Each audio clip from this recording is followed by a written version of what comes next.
Hey guys, it's Tom M from Tabletop Republic, and I'm going to go through with you another one of my Magic the Gathering decks. This one is from Magic the Gathering Arena. I probably could make it in person as well, but it's just one of my favourite decks to play on Arena. The theme of it basically is mono-red, kill people with loads of burn damage. No big creatures, there's nothing over CMC cost of 3. It's just tiny creatures that will poke people to death and a bunch of burn effects. In the deck I have 17 creatures. I have 2 Anax hardened in the Forges. This is the demigod from Theros Beyond Death. I don't really use it as an attacker as much. It's just a good effect in case some of my creatures die, they come back as 1/1 tokens. I have 2 Bone Crusher Giants, one of the best cards from Throne of Eldraine. The instant adventure just deals 2 damage, just like a standard shot, and then I can cast a 4/3 for 3 mana, which deals 2 damage if it's targeted by a spell. It's really good, especially for the stomp effect, just as a looming threat on the board, because when you're playing Arena you can see the Bone Crusher Giant is technically not in their hand, ready to be played at any point. Then 2 Chandra Spitfires. This is definitely one of the better cards. One that I'd be tempted to increase the amount of. It's a 3 mana 1/3.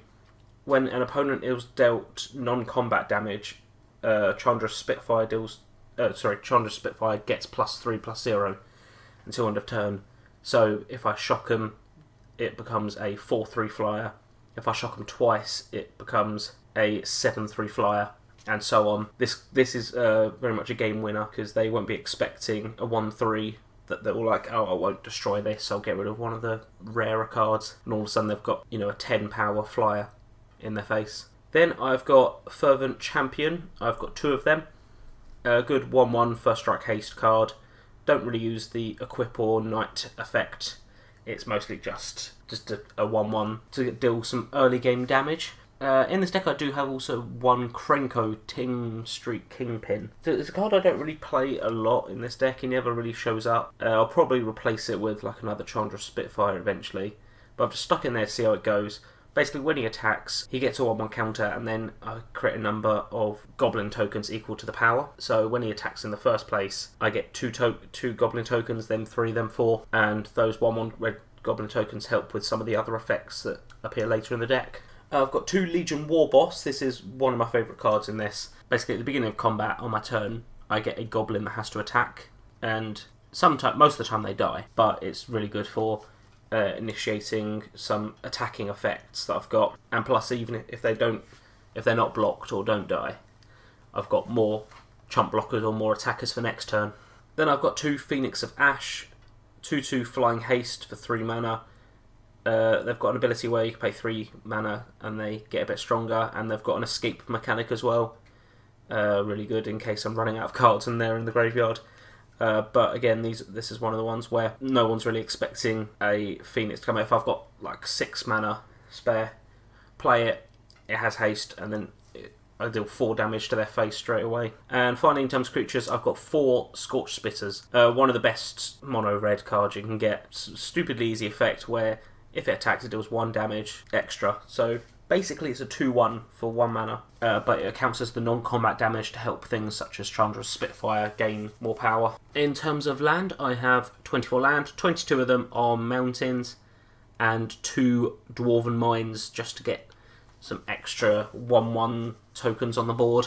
Then in terms of instants, I have 3 Shocks, deal 2 damage to any target, and 3 Jaya's Greetings, deal 3 damage to a creature and scry 1. Most people don't have Jaya's Greetings in their mono-red aggressive decks, but I feel like being able to scry is very good, especially if I'm panicking, I'm running out of cards, I'm able to see what my next card is, and hopefully it's not a land if I've got too much. Then in terms of sorceries, I've got 2 Light Up the Stage. Don't really play this one a lot. It's just there because it's in most of the competitive decks, where basically I get 2 extra cards to play next turn, and it costs only 1 mana if an opponent lost life this turn. And then 4 of my favourite card in this deck, Claim the Firstborn. This is becoming quite popular now. Some people are realising what the ability actually does. So you just gain control of a creature with a CMC of 3 or less. You untap it, it gains haste. So you can target opponents' cards so you can gain control of them, but the best thing is to target your own creatures that don't have haste and it gives them haste, and then they return to you at the end of turn.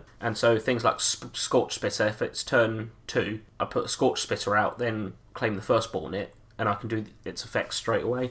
Just makes it just that slightly bit quicker. One turn can make all the difference. Then for enchantments, I've got 2 Omen of the Forge, just essentially like Bone Crusher Giant Stomp, just deals 2 damage. It's a flash enchantment, and it does have an ability to scry, which is quite good if I'm running out of things to do. And then I've got 3 Cavalcade of Calamities. When a creature with power 1 or less attacks, it deals 1 damage to whatever I'm attacking. This is the main enchantment in my deck, I'd say. I'll probably add another one eventually, but because I've got so many power 1 creatures such as the goblins that Legion Warboss creates and Krenko, Scorch Spitter, originally Chandra Spitfire if they don't deal non-combat damage, Fervent Champion, and the Satyrs that Anax produces. I've got so many power 1 things, and basically they deal double damage with this. And then finally, I have 2 Planeswalkers. It's 2 of the same, Chandra Acolyte of Flame. This is the one where I can create 2 elementals that are sacrificed at the end step, but again gives me more 1/1s to attack with. As you can see, the mana costs all quite low. Loads of 1 CMC, a couple of 2s and a couple of 3s. Nothing more. This deck is extremely cheap in terms of mana. I did have originally some 4 and 5s, but I found that I'd rather spend it on a bunch of cheap creatures. But yeah, that's my mono-red aggro deck that I play in Magic the Gathering Arena quite a bit. It could be a lot more competitive. I could add quite a few cards from some of the mono-red tournament-winning decks. But it's quite an enjoyable deck, I feel like. It doesn't make people annoyed that they're playing it. I have had quite a few quitters on it, especially when I play things such as Scorch Spitter, because people are like, I'm not going to try and play up against that deck because they think it's a proper competitive deck. But it's got about a 50-50 win rate. But yeah, let me know what you think. I know I definitely can improve on this deck, but it's one of the more fun decks that I play with. Hope you enjoyed, and I'll see you guys soon.